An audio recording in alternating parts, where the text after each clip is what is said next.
Une information qui va de plus en plus vite dans les médias, mais aussi sur les réseaux sociaux, des crises politiques qui se succèdent, qui nous prennent de court parfois, comme le printemps arabe, d'autres qui s'enlisent, comme le conflit israélo-palestinien. Alors pour mieux comprendre le monde, Harold Iman nous propose donc cet ouvrage, Géopolitiquement correct et incorrect, paru aux éditions Talendier. Bonsoir, merci d'être avec nous. Bonsoir. Merci. Donc voilà, je vous ai piqué en fait votre titre. Donc voilà, vous êtes aussi chroniqueur sur BFM TV, chaîne d'information continue française. Je ne vous présente pas Slimane Zeguidour, qui est notre chroniqueur en géopolitique. Vous nous expliquez tous les jours dans le 64 minutes ou presque l'actualité internationale. Et grâce à vous, nous allons donc faire un point sur quelques crises majeures, et il y en a. Alors Harold Iman, déjà, est-ce que vous êtes d'accord si je vous dis que votre ouvrage, c'est un peu la géopolitique pour les nuls ? Absolument d'accord. C'est exactement ce que j'ai voulu faire. Et d'ailleurs, plus ça atteint le grand nombre, et plus je suis content, tout en ajoutant qu'il ne faut pas, si vous voulez, perdre de vue l'amplitude du lectorat. Il y a des gens très avancés, des diplomates, des ambassadeurs, des ministres qui vous lisent, et puis il y a le gars qui retourne les crêpes qui vous lisent. Donc, il faut parler aux deux. C'est ça le centre de l'exercice, trouver le mot qui monte et qui descend dans toute la gamme des lecteurs. Alors le principe, ce sont des questions courtes, parfois provocantes. Israël est-il un régime d'apartheid ? Qui peut empêcher l'Iran de poursuivre son programme nucléaire ? Comment faire simple sans être simpliste ? Ça, c'est ma question, parce que c'est vrai que c'est le problème. Vous parliez de cet équilibre à trouver. Alors, déjà, il faut toujours être documenté. Donc, je ne lis pas les autres ouvrages géopolitiques. Je fabrique ma cuisine seul dans ma petite cuisine. Et les ingrédients, ce sont les briefings, ce sont les voyages où j'ai rencontré Slimane, ce sont des briefings, des documents originaux ou des voyages, des déplacements, des contacts. Et avec ça, vous faites votre soupe. Alors, géopolitiquement correct et incorrect, pourquoi ce titre ? Est-ce que c'est parce que les journalistes n'osent plus poser les questions qui fâchent ? On est trop policé aujourd'hui, en France notamment ? Bien sûr qu'on est policé, mais je ne suis pas contre le fait de dire quelque chose tout à fait banal et reçu. Je ne me gênerai pas, je ne vais pas faire de l'anti-système pour le pur plaisir. Il y a des vérités de la palisse qui sont vraies. Donc je ne voulais pas m'interdire de le faire et je ne voulais pas que les gens pensent que ce serait un brûlot qui leur dirait que le 11 septembre c'était des fantômes ou enfin des choses vraiment, vraiment trop tendancieuses. Il n'y a pas ça dans le livre. Alors Slimane Zeguidour, juste une petite réaction à ce livre. Là aussi, la difficulté quand on fait de la télévision, c'est vrai que tout va très vite, c'est d'être juste, d'être équilibré, de trouver le bon ton. Ah oui, comme le dit Harold, d'abord de rapporter les faits, d'établir les constats cliniques de ce qui se passe dans le monde. Ensuite, chacun peut tirer les interprétations qu'il veut. Et l'intérêt de ce type d'ouvrage comme celui d'Harold, c'est que le concept de la géopolitique est né à la fin du 19e siècle. Mais en France, par exemple, on ne parle de géopolitique, c'est un terme qui est entré dans le discours, que depuis une trentaine d'années, je dirais même une vingtaine d'années. C'est pour ça que nous sommes encore au stade de la vulgarisation de ce que c'est que la géopolitique, c'est-à-dire les appétits, les rivalités, les affrontements politiques, idéologiques sur la géographie, sur l'espace. Alors, on va rentrer dans le vif du sujet. Alors, c'est vrai que c'est un jeu de questions-réponses dans votre ouvrage. Si je vous dis 1er janvier 1959, la question est trop facile pour vous, Harold Iman, mais vous me répondez. Le 1er janvier 1959 Amérique du Sud, vous aide alors. Donc oui, alors, oui, bien sûr. À la prise de la... Voilà. Oui, d'accord, j'y suis. C'est la vanne tombe. Finalement, j'ai réussi à coller Harold Iman. Oui, j'étais parti sur des Hawaï qui rentrent dans les États-Unis. Non, je cherchais la date. Oui, c'est ça. Le 1er janvier, Fidel déboule à La Havane, oui. À Santiago du Chili. La Havane, à Santiago, le 8 janvier, oui. Ah bon, on m'a collé là. C'est important. À plat de couture, oui. Non, parce que vous consacrez un chapitre de votre livre aux relations entre Cuba et les États-Unis. Vous posez cette question, Cuba reste-t-elle l'ennemi des États-Unis ? C'était évidemment avant la déclaration de Barack Obama. Vous vous attendiez à cette déclaration ? Est-ce que vous pensez d'ailleurs que ça va être facile de réconcilier les deux frères ennemis ? Très facile. C'est complètement artificiel. Et même les Cubains aux États-Unis, que j'ai tout petit peu fréquenté professionnellement, vont lâcher. Leurs enfants, ça ne les intéresse plus du tout d'être dans une posture de revanche par rapport à Cuba. Ils ont plutôt pitié des Cubains et aimeraient y aller aussi souvent que possible pour leur lâcher des dollars et ramener des produits. Donc c'est une fausse inimitié.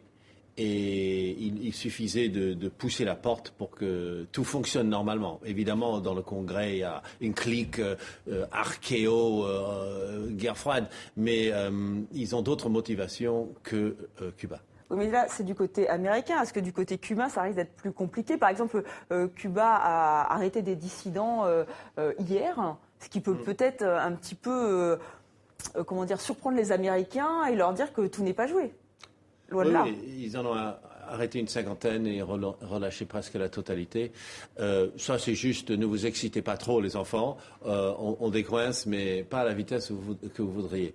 Donc, pour Cuba, le vrai risque, c'est de disparaître comme une économie séparée et de devenir la République dominicaine. Ça veut dire un pays qui vit entièrement du tourisme et qui est complètement miné par la corruption. Donc ça, c'est leur grand risque, et de devenir une espèce de Costa Brava avec le bétonnage total de leur littoral. Donc voilà le danger pour eux, il n'y en a pas vraiment d'autres. Alors Slimane Zeguidour, est-ce que vous partagez cette analyse, ce danger? Oui, c'est pas un danger, c'est un vrai risque, étant donné la disproportion de l'économie américaine et de l'indigence de l'économie cubaine. C'est sûr que Cuba, on ne lui souhaite pas, mais risque de devenir ce qu'elle était avant la Révolution, c'est-à-dire un lieu de plaisir et de villégiature pour milliardaires américains. Car, Raúl Castro a dit « Nous resterons quand même un pays socialiste et une économie socialiste ». Mais c'est quoi une économie socialiste quand on n'a pas de ressources minières, on importe son pétrole, que son sucre, une des rares richesses de Cuba, on ne peut pas l'exporter partout. Bref, ça va être... C'est un vrai tournant dans l'histoire de Cuba. Et nous suivrons ça dans le 64 minutes, évidemment, et sur TV5 Monde. Alors, autre fait d'actualité, francophone, français même, la visite surprise de Jean-Yves Le Drian, ministre français de la Défense, à Madama, dans l'extrême nord du Niger, près de la Libye. On en parlait au début de ce journal. Alors, hier, il appelait la communauté internationale à se mobiliser pour endiguer, je le cite, le développement d'un sanctuaire terroriste en Libye. Là, on le voit au Tchad, pour passer le réveillon. On aurait pu s'attendre à ce qu'il pointe du doigt plutôt la menace du groupe État islamique. Comment vous l'expliquez, Harold Iman, cette focalisation sur la Libye? Parce que Jean-Yves Le Drian est très porté sur l'Afrique. Donc, depuis Serval, c'était le 17 janvier 2013, que les Français sont apparus dans le ciel du Mali, on pourchasse les djihadistes du Sahel. Mais évidemment, du Sahel à la Libye, il n'y a qu'un pas. Et de la Libye à l'Égypte, il n'y a qu'un pas. Et de l'Égypte le Sinaï est déjà adossé à Israël. Donc, si vous voulez, c'est un bloc territorial qui va de l'Atlantique jusqu'à, grosso modo, la frontière iranienne. Tout ça, c'est un continuum. Donc, évidemment, si vous êtes avec Serval, ce qui s'appelle maintenant Barkhane, dans la bande sahélo-saharienne, comme on dit dans les milieux militaires, la BSS, eh bien, vous êtes déjà en Libye. Et on s'est rendu compte que tous ceux qu'on combattait se réfugiaient en Libye parce que c'est l'anarchie, donc il faut aller les chercher en Libye. Et donc, Jean-Yves Le Drian dit une chose tout à fait banale et naturelle. Qu'est-ce que ça peut faire si on va bombarder un peu plus loin? Mais il faut que les autres participent, les Allemands, les Italiens, les Canadiens. Il faut venir, il ne faut pas nous laisser tout faire. Donc, Sylvain, est-ce que c'est aussi une façon de prévenir qu'on va bombarder la Libye, qu'on doit intervenir en Libye ou pas? L'idée est dans l'air. Il y a un peu de ballon d'essai là-dessus pour préparer peut-être l'opinion, mais on parle déjà des prodromes d'une intervention. On sait on a même parlé de services de forces spéciales algériennes qui seraient entrées déjà en Libye pour de l'exploration.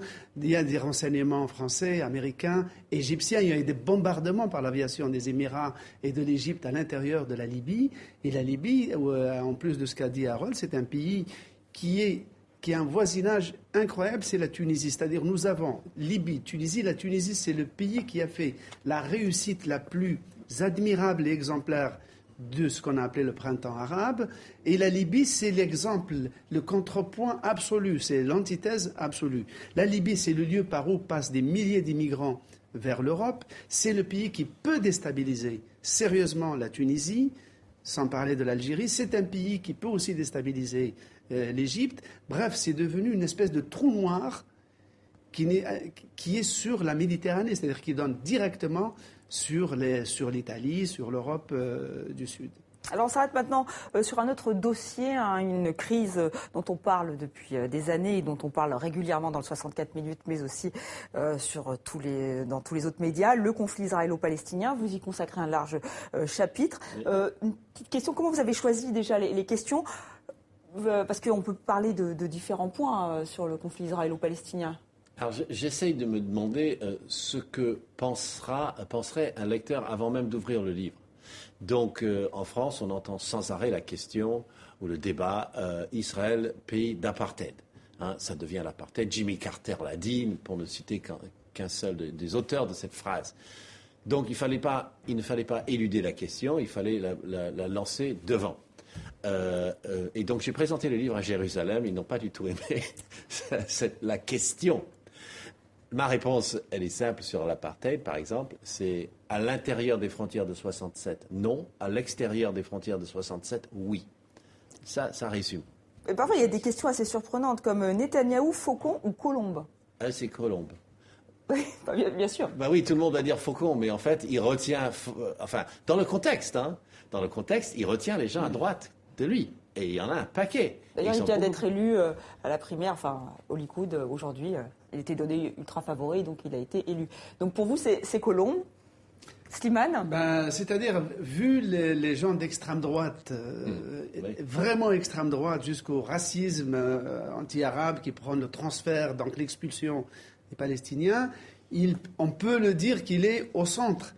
Mais le problème de Netanyahou, j'ai discuté en Israël avec beaucoup de gens qui le connaissent assez près, c'est que c'est un idéologue. C'est-à-dire son père est un idéologue pur et dur, et c'est un velléitaire, c'est-à-dire il dit toujours qu'il est prêt à discuter pour la paix, déplore que les Palestiniens ne fassent pas assez d'efforts, selon lui, pour discuter de la paix, mais en fait il fait tout pour qu'il n'y ait pas de discussion, ou que si jamais il y a des discussions, elles n'aboutissent pas.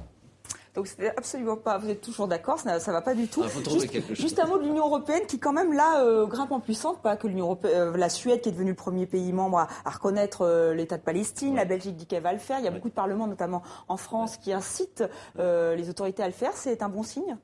C'est sans importance pour moi. Ça n'aura pas d'incidence ? Oui, ça aura un peu d'incidence diplomatique, mais bon, malheureusement, je pense que les Palestiniens ne trouveront pas beaucoup de joie dans la résolution, dans ce dossier diplomatique. Ça va encore ajouter sur les faux espoirs. Ce n'est pas, je ne dis pas ça pour défendre la position israélienne, mais d'un point de vue tactique, ça ne va pas changer grand-chose pour eux. Et maintenant, ils vont passer des années devant des instances judiciaires. Les Palestiniens vont poursuivre en justice toutes sortes d'Israéliens. Ce n'est pas ça qui va arrêter la colonisation. La colonisation et Israël peut être arrêtée à Washington. Merci Harold Iman d'avoir été l'un de nos deux grands témoins pour ce premier de Langue. Merci à vous Slimane Zeguidour. Alors je rappelle le titre de votre ouvrage, Géopolitiquement correct et incorrect, aux éditions Talendier. Merci.